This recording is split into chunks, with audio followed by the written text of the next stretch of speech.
D24 news కి స్వాగతం.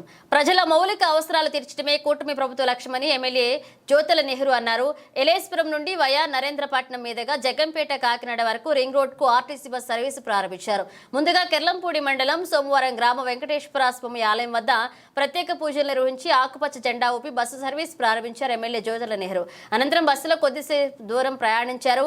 Ring road లో గల గ్రామాలలో బస్సుకు thank you CM sir, thank you ఉప ముఖ్యమంత్రి sir, thank you MLA sir అంటూ ప్లకార్డులతో స్వాగతం పలికారు నాయకులు. ఈ కార్యక్రమంలో Yeleswaram bus depot manager Satyanarayana, Kirlampudi MPP Thota Ravi, తోట గాంధీ, చదరం చంటిబాబు, బుర్రి సత్యబాబు, జంపన వెంకట సీతారామచంద్ర వర్మ, పాటంశెట్టి మురళీకృష్ణ, మంచికంటి శ్రీను, గంగిరెడ్ల దొరబాబు, బొదిరెడ్ల సుబ్బారావు, శ్రీను, కంచి మణిబాబు, వేగి రామకృష్ణ, పెంటకోట సత్యనారాయణ, పేపకాయల బుజ్జి, కె వీర్రాజు పాల్గొన్నారు.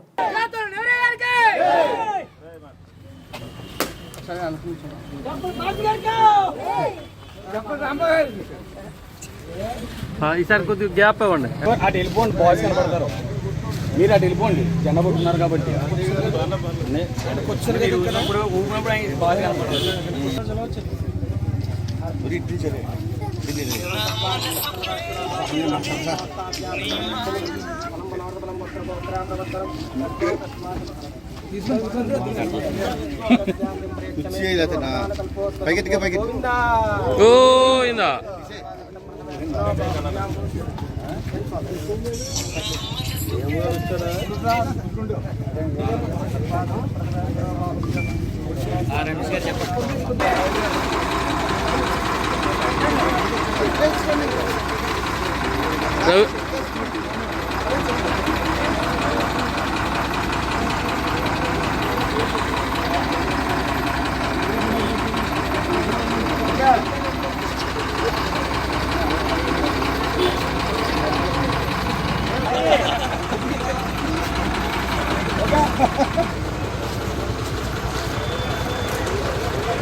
ప్రతి సామాన్యుడికి కూడా ట్రాన్స్పోర్ట్ అన్నది అందుబాటులోకి తేవాలనేటటువంటి ఆలోచనతో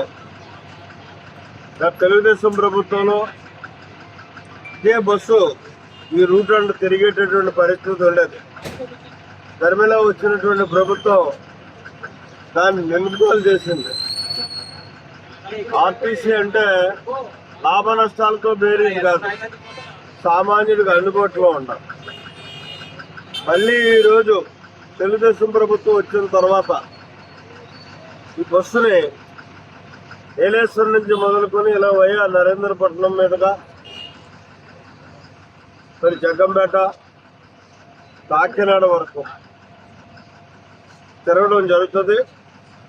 ఇక్కడ జనం ఎక్కే పరిస్థితులు అవసరాన్ని బట్టి ఎన్ని ట్రక్కులన్నా కూడా వేయడానికి సిద్ధంగా ఉన్నాం.